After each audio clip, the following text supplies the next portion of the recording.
yo soy Iván Heredia, llevo ya unos cuantos años estudiando el sistema penitenciario español. Durante los años 30 y 40, es decir, antes de la Segunda República, la Guerra Civil y primer franquismo. Yo obviamente no tengo esa experiencia o esa historia que contar que tienen ellos, pero bueno, para mí es un placer volver a compartir mesa con ellos. Falta uno de aquella ocasión que les comentaba antes, Manuel Ballarín, y es que, pues, no sé si recuerdo, 2003 o 2004 tuvimos un acto, era la primera vez que yo hablaba en público. Yo estaba recién salido de la universidad y estaba empezando a investigar la cárcel de Torrero, ¿vale? Todo lo que es la documentación, que luego comentaré el proceso, toda la documentación que había sido trasladada al Archivo Histórico Provincial, ¿no? Y creo que es el 2004 porque ya presenté un DEA y está en vistas de publicar el libro que está por ahí, que es el de la cárcel de Torrero, hasta el año 39, ¿no? Y yo coincidí con ellos en un acto que, bueno, no nos conocíamos, a Arminio sí, que lo conocía de antes, a Luis no, y estuvimos ahí hablando, pues, de historia, en mi caso de la cárcel de Torrero, que era la primera vez que hablaba de ello, y la gente, pues, seguro que se animó mucho y le interesó mucho el tema, porque claro, no se había hablado todavía a nivel de historia o historiografía de este tema, ¿no? En las memorias sí, pero en la historiografía pues no había sido abordado, al menos con toda esa documentación. Y les he dicho que, pues, que me alegraba mucho estar otra vez aquí con ellos, porque guardo un muy buen recuerdo, obviamente, de aquel acto. Estar con ellos ya era un premio para mí aquel entonces, porque yo ya había leído el libro de Luis, conocía a Herminio, había leído también a Herminio, y lo peor fue que es que el acto fue en Doctor Cerrada, en la biblioteca. Había un salón enorme y estaba lleno, ¿no? Para mí fue como salir de la universidad, que apenas haces una exposición oral en toda la carrera, a exponer todo un trabajo que has hecho durante un año y pico ante tanta gente, pues impone, ¿no? Entonces, bueno, un placer volver a estar aquí con vosotros, y para mí, pues, bueno, muchas más, ¿no? Que haya muchas más. Yo, hablando esta mañana con nuestro amigo, yo le decía, pues no sé muy bien cómo abordar, con Paco, no sabía muy bien cómo abordar este tema, porque no sé qué van a decir los demás, no sé qué van a contar. Yo no puedo hablar nada de los años 70 y 80 en primera persona, así que podría hablar de todas las lecturas que me llegaron en los años posteriores, que son muchas, y que quieras que no han dejado huella, o dejan huella para que tú adoptes una vía de investigación, ¿no? Entonces voy a tratar de hablar de dos cosas: una actual, que me parece muy interesante y sobre la que yo, no sé, me he curtido como historiador, ¿no? O he coincidido en este proceso como historiador, y me parece interesante reflexionar sobre el tema de la memoria histórica, y luego os comentaré algunas andanzas, por decirlo así, en la labor de investigación, pues que era más o menos diferente a ellos, porque cuando ellos empezaron muchos archivos estaban cerrados. Para abrirlos me imagino que pasarían las vidas, pero en el año 2003, 2002-2003, bastantes años después de la muerte del dictador, me hallé con algunas situaciones curiosas, ¿no? Que creo que hay que reseñar. En torno a la memoria histórica, yo apenas tengo 42 años, imaginaos. Yo en el año 98 empecé la carrera de historia, y por aquel entonces ya empezaba a sonar un libro que no sé si recordaréis, que es Víctimas de la Guerra Civil, que estaba coordinado por Santos Juliá. Entonces nosotros empezábamos a oír en la universidad este tipo de publicaciones. Yo no me puedo quejar de mis docentes, todo al contrario. Hoy en día encontramos muchos testimonios de: yo no he visto la guerra civil en el aula. Yo tengo la fortuna de tener profesores, haber tenido profesores en primaria, en EGB, y luego en secundaria, que abordaron el tema de la guerra civil y profundizaron en el tema de la guerra civil. Por lo tanto, yo la conciencia la tenía ya bastante curtida, ¿no? De lo que yo sabía, lo que era la guerra civil, y me interesaba mucho el tema. Mi abuelo no es víctima de la guerra civil, no es víctima del franquismo, todo lo contrario, es de un pueblo muy humilde. Lo poco que me contó, porque era en este tema muy reservado, es que eran 3 hermanos de un pueblo que se dedicaban a trabajar. Mi abuelo tenía 16 años, fue alguien de Falange del pueblo a su casa y les puso una pistola en la cabeza y le dijeron a su padre que o bien con nosotros al frente o lo matamos aquí, ¿no? Entonces, en ese sentido, mi abuelo siempre dice que se hizo socialista en el frente, ¿no? Que lejos de combatir, bueno, que mandar a la primera línea, lo que sacó de allí, aparte de experiencias muy malas que nunca llegó a contar, pues fue que se fue todo lo contrario a franquista, ¿no? Y eso, pues, mi afán por conocer más de su historia, yo creo que me dio por ahí un poco, ¿no? El interés de conocer más sobre la guerra civil, el hecho de ser historiador, yo creo que también me marcó mucho ese que no me contaran y yo quería saber, ¿no? Esa curiosidad.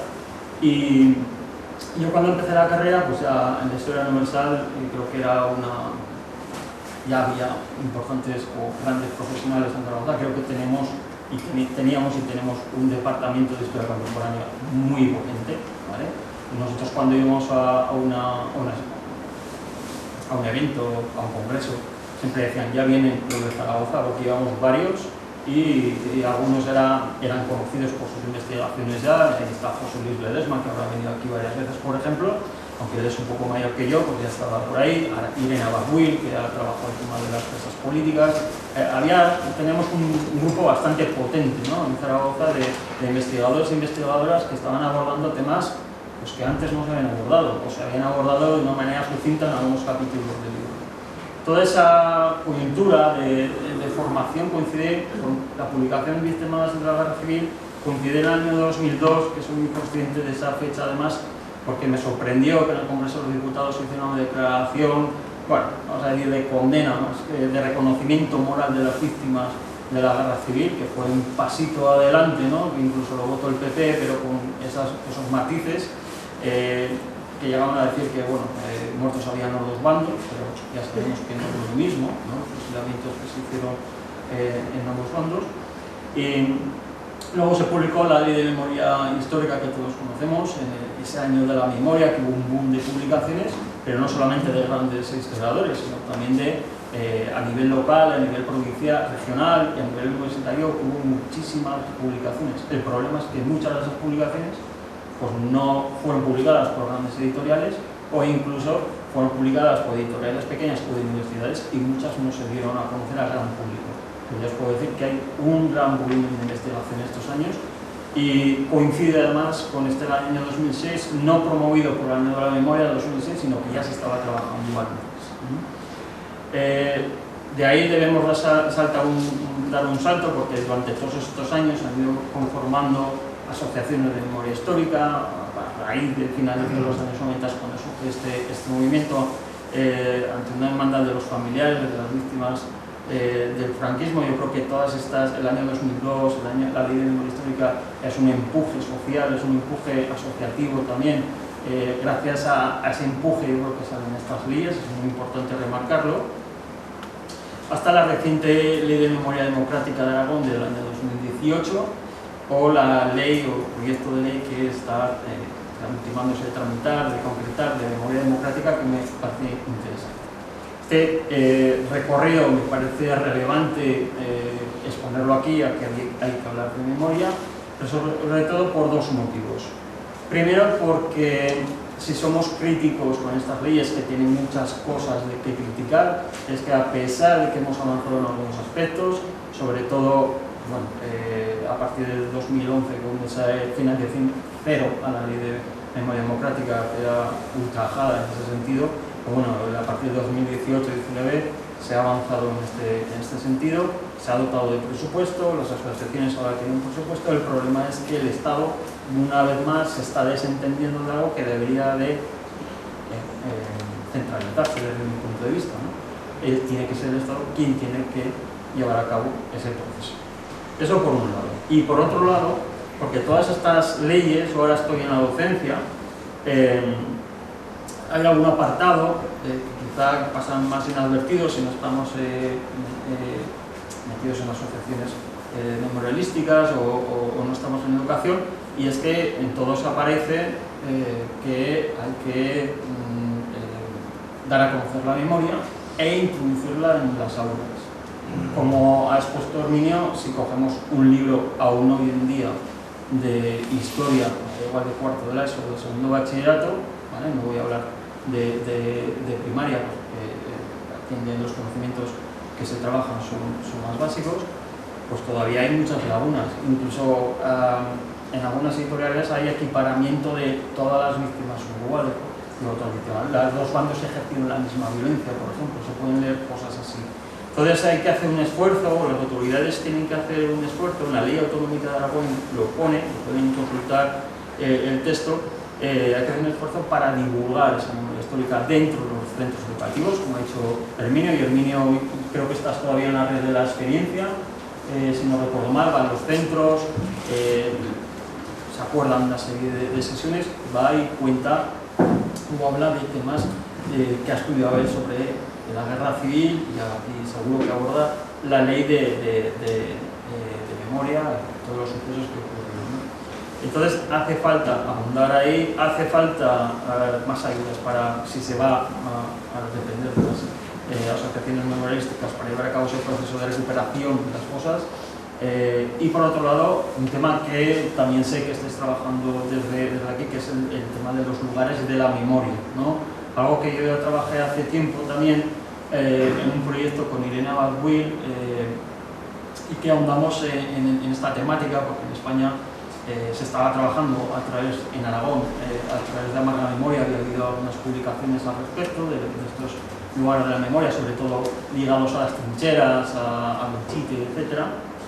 Y nos dimos cuenta que era muy importante localizar, señalizar esos lugares de memoria, que no se pierdan, porque a veces con las transformaciones urbanas, con quitar el nombre de calles, etc., pierden significados a algunos espacios, ¿vale? El lugar de memoria es la cárcel que tenemos aquí de Torrero, la cual, pues bueno, si algún día se convierte en algo, que prometieron no sé cuántos hace años, que la primera vez que vine aquí creo que fue en el 2006, ya estaba el tema candente que iban a hacer ahí algún centro cívico o algo así. Bueno, año 2021 todavía estamos esperando ello, pues habrá que resignificarlo, ¿no? Habrá que decir que no es un espacio que es un espacio donde cuando surgió, que es un espacio donde fueron tratados los republicanos, hombres y mujeres, etc., ¿no? Hay que resignificar esos espacios. Y a día de hoy lo que más me preocupa es la pérdida de memoria de los descendientes de las víctimas de la guerra civil. Me explico. El otro día me comentaba que había estado en Rivas, está el batallón 5 Villas, estoy ahora ejerciendo mi profesión en Egea, y una compañera conoció a través de Facebook que un familiar suyo estaba en la fosa. Supongo que esto es muy común, pero como fue el otro día lo cuento. Pues esta compañera no sabía absolutamente nada, era el hermano de su abuela, y no sabía absolutamente nada. Había visto ahí el nombre y dice, pues este es el hermano de mi abuela que está aquí. Entonces, ella me contó que le habían dicho que cuando el 18 de julio su familiar estaba en la mili y que, bueno, que había muerto y que estaba bien enterrado, sin más. Pues como nunca se había hablado en casa y ella preguntaba a veces, como también era su tío, abuelo, etc., pues no sabía nada de él. Y a raíz de ver el nombre de su familiar, pues me preguntó, fuimos indagando, vimos algunas cosas, pero fue cuando fuimos a la prueba de ADN que hace la asociación para identificar los restos, cuando le dijeron pues, que fue sacado de la cárcel, que seguramente sería significado socialista de UGT de la zona. Bueno, empezó a interesarse y ya me reconoció que no sabía nada, que no había encontrado nada en casa, que como no se había dicho nada, pues no se había preocupado, pero me reconoció que si no llegase por eso, no hubiera sabido nunca nada de su familia. Entonces, hay una memoria que se está perdiendo, que seguramente se perderá en miles de casos, porque son miles las personas que están en las cunetas, y que hay que hacer un esfuerzo. Por eso digo que el Estado tiene que hacer un esfuerzo enorme, debería de centralizar ese esfuerzo en hacer este proceso lo más rápido y menos doloroso posible, ya de lo que está haciendo, ¿no? Y para acabar este apartado inicial, quería hablar de algo que me preocupa, porque claro, estar en las aulas, estar con los chavales, Herminio también está, aunque esté menos, ¿no?, en esas visitas que hace a lo que fue su centro, a Belpace, estas visitas que hace, y es un concepto político que está ahora en boga, que nosotros de batalla cultural, no sé si le sonará, pero es, por así decirlo, contrarrestar en el aspecto de la memoria. Fuerzas conservadoras están contrarrestando lo que es las tesis ya asentadas por la ciencia histórica, por los historiadores. Está intentando contrarrestarla a través de mensajes dirigidos a un público diverso, tanto público afín a conservadores como público también juvenil. Las fake news famosas, hay cientos y cientos de noticias falsas, de tweets que desinforman sobre también sobre la memoria histórica, sobre las víctimas de la guerra civil, sobre la guerra civil.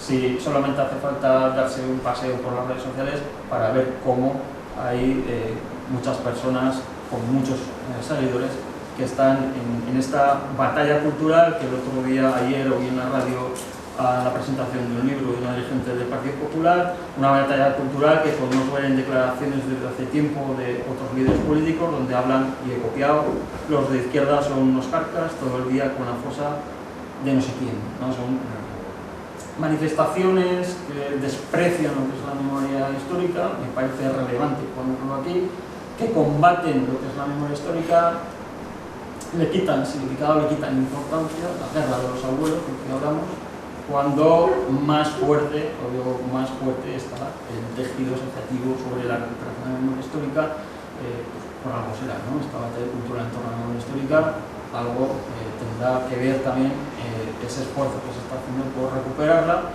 y ese esfuerzo que se está haciendo por recuperar las fosas comunes, ¿no? Y también, bueno, ya no hablo de la transición, ¿no?, donde aquí ahora ha dicho Rajoy, que me llamaba la atención, que la culpa de que se está rompiendo, hoy Mariano Rajoy en portada decía que se estaba rompiendo el consenso de la transición por culpa de la oposición. Algún día habrá que pasar página y ese silencio de la transición habrá que convertirlo en conocimiento, en comunicación, en romper ese silencio dichoso y empezar a conocer con rigor, eso sí, con documentación, con material de archivo, con testimonios orales, qué es lo que ocurrió en un pasado no tan lejano.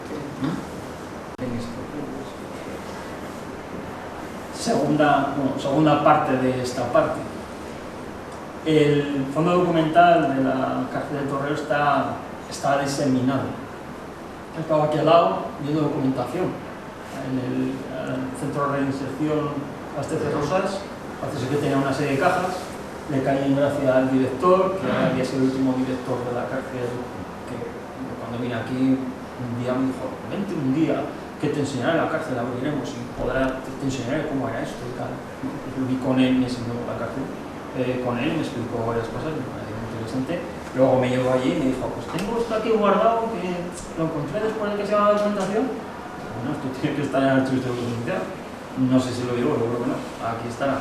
Entonces yo pues hicimos fotos de los archivos y era bastante interesante, había mucha documentación aquí. Y el grueso de los expedientes procesales, tenemos los años de la República y lo que ha quedado de antes en el Archivo Histórico Provincial de Zaragoza, ahora está digitalizado, podemos buscar nombres en Lara, pero la otra parte estaba en el archivo del Centro Penitenciario de fuera. Yo cuando digo que estaba o que iba a la cárcel, la gente, claro, me miraba mal, me decía, ¿cuánto tiempo has estado aquí? Bueno, pues estuve casi un año yendo de sol a sol prácticamente, desde las 8:30 de la mañana hasta las 8:30 de la noche, a las 9 cerraban, si me quedaba me decían que tenía que pasar la noche allí, viendo la documentación. Estamos hablando de cajas y cajas de archivos procesales, desde la A hasta la Z. Ahora sé que hace unos años parte de esta documentación está en el Archivo Histórico Provincial porque se invirtió un poco de dinero en que alguien catalogara y estableciera una relación de lo que está la D, ¿vale? Está en el Archivo Histórico hasta la G, perdón, y el resto sigue estando en el archivo del Centro Penitenciario de Fuera, que ni es archivo ni es un lugar al que ir a investigar, ¿vale? Porque tienes que pasar varios rastrillos para entrar y posteriormente tienes que salir, es importante. Me dicen, no, sobre todo sales, ¿no? Sobre todo sales. Bueno,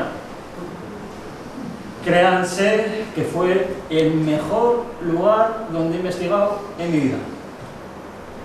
No tanto por el sitio, que está bien, sino porque el director de la cárcel, los puestos de mando de la cárcel, me trataron muy bien, me abrieron las puertas. No sé si es porque cuando vino a presentar el libro de la cárcel de Torrero, Mercedes Gallizo, le comuniqué que quería ir allí y me hizo una carta. No sé si es porque iba con carta de Mercedes Gallizo, pero me abrieron las puertas y me dijeron, aquí tienes el archivo, aquí tienes una mesa, y aquí este señor de aquí, si quieres, te ayuda, un preso. Digo, no quiero un preso aquí que me ayude a hacer nada, ya me valgo por yo mismo, ¿no? Por mí mismo. Entonces empecé a trabajar y empezaron a venir además algunas personas a investigar. Vino Tomás Piró, de Huesca, que estaba por allí, vino gente que no conocía, vino Rutover, que desordenaron el archivo, y vino Benavier también conmigo para trabajar el tema de las mujeres de preso. Me dejaron una fotocopia, por lo tanto puedo hacer, no lo sé, pero puedo hacer fotocopias de muchos expedientes. Imagínense una cárcel que se supone que tiene que tener reticencia que alguien vaya a investigar allí en esos archivos, no ningún problema. Incluso me dijeron que puede cuando quisiera. Que tenía, si iba un año, si iba un año y medio, que avisara que cuando dejara de ir, que lo he hecho. Pues estas son las fuentes principales para realizar este tipo de investigación. Luego está el Archivo Histórico Nacional, el Archivo de la Memoria Democrática de Salamanca. Hay una gran dispersión de fuentes y hay que consultar no solamente fuentes relacionadas directamente con la cárcel, sino también los archivos judiciales que están en el Archivo Histórico Provincial, en fin, una infinidad de documentación para trazar no solamente la historia de aquellas personas que estuvieron dentro de la cárcel, que es muy importante, sino también para los temas que a mí me interesaban abordar. Cuando yo empecé con el tema de la cárcel de Torrero no había una investigación de cárceles que explicaran las lógicas del encierro, la teoría detrás del encierro. En los años 30, la República, la Guerra Civil y el franquismo, que cambió mucho. Y a mí me interesaba mucho entender las lógicas del encierro, entender los cambios legislativos y reales que hubo en las cárceles en esos momentos de crisis. De eso van mis investigaciones prácticamente. Y me intentaba también abordar temas tan interesantes como lo que es la geografía del encierro. No solamente la población reclusa que hubo allí, hombres y mujeres. Por cierto, que hace no mucho leí por ahí que en Zaragoza había una cárcel de mujeres. Bueno, en Zaragoza no había una cárcel de mujeres. Sí, en Zaragoza había una prisión provincial de Zaragoza. En el año 28 sé, y antes también, dentro de las prisiones había un departamento de mujeres, donde estaban mujeres con sus hijos. Y la cárcel de predicadores que se abre en abril de 1939, funciona hasta 55. Popularmente la gente la identifica como cárcel de mujeres hasta 1954, pero antes la prisión habilitada de predicadores, ¿vale? Lo digo porque la terminología es importante para luego investigar e identificar cada uno de estos espacios. Zaragoza no solamente hubo la prisión provincial de Zaragoza o la prisión habilitada de mujeres, hubo otros espacios muy interesantes a estudiar, sobre todo en la tesis, como la prisión habilitada de Casablanca, por ejemplo, que era un convento, o la prisión habilitada de San Juan de Mozarrifa, que primero fue campo de concentración y luego, de la noche a la mañana, es decir, un papel y de repente aparece como que aquello se ha vaciado de prisioneros de guerra y pasa a convertirse en una prisión dependiente del Sistema Nacional de Prisiones, de la noche a la mañana, ¿vale? Y en ese campo de concentración, habilitado como prisión, pues estuvieron hasta 1943 pasaron miles de personas, ¿vale? Eso es un mapa completo que yo he intentado trazar por publicar todavía una parte de lo que es lo que conozco como esa geografía del encierro, que esconde temas que no voy a abordar aquí, se pueden leer, como el hambre y la miseria, las enfermedades, los niños de las presas, que creo que seguidamente otro día tenéis una charla, la violencia, ¿no?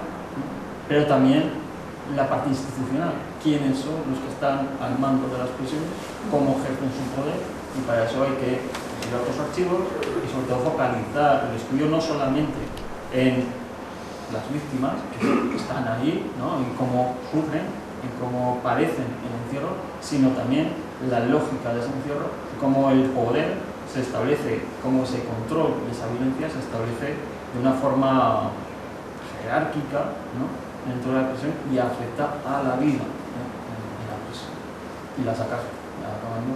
Es otro de los temas más delicados que he tenido que trabajar, más delicados por varias cuestiones.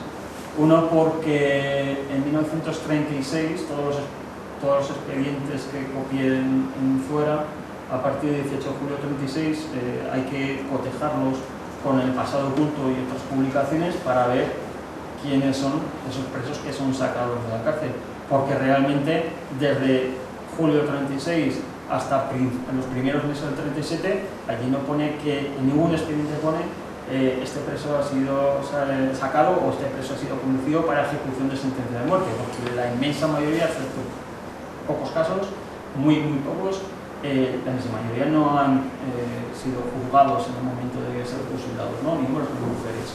Entonces, en el expediente procesal pone en libertad.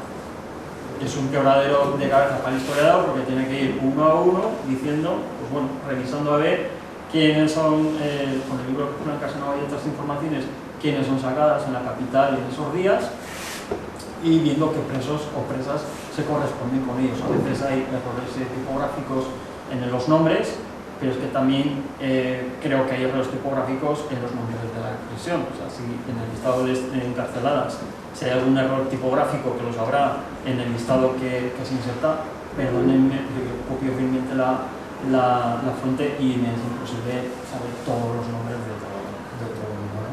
Entonces era un tema bastante delicado a la hora de abordar. Y bueno, eso es lo que creo, ¿no? Que es importante en este sentido la labor que se ha hecho en torno a la prisión. Hay personas que están investigando las cárceles, a un aspecto de las cárceles en algunos pueblos, que salen en alguna historia local. Tenemos en el campo de concentración un estudio general que da matices de Aragón de Javier Rodrigo. Lo que yo veo, no sé si es que estoy un poco desconectado de la universidad, que en los últimos 5 o 10 años el tema de la guerra civil y la represión sigue muy potente en los años 2000, parece que ha perdido fuelle a nivel universitario. Sí que hay alguna persona que me han dicho, porque me escribe gente pidiéndome alguna información, que está investigando mujeres en algún aspecto, etc. Pero parece que falta, ¿no?, esa transmisión esa vocación por parte de nuevas generaciones de historiadores que a lo mejor se están abordando temas más culturales últimamente y otras cosas, sobre ahondar en los estudios sociales y en los estudios también de represión de la guerra civil y el franquismo, ¿no? Es una vía inmensa la que abordar, que es necesario abordar, como ha dicho el niño, y que queda muchísimo por hacer, aunque algunos piensen que es una historia del diario, que esto ya está pasado, que está caducado, que ya como ver las cosas del pasado. Desde mi punto de vista es necesario más que nunca, ¿no?, dar a conocer ese conocimiento, esas investigaciones, y evitar que se olviden estas historias, esta memoria democrática, estos sucesos trágicos que fueron el otro día prácticamente. Muchas gracias.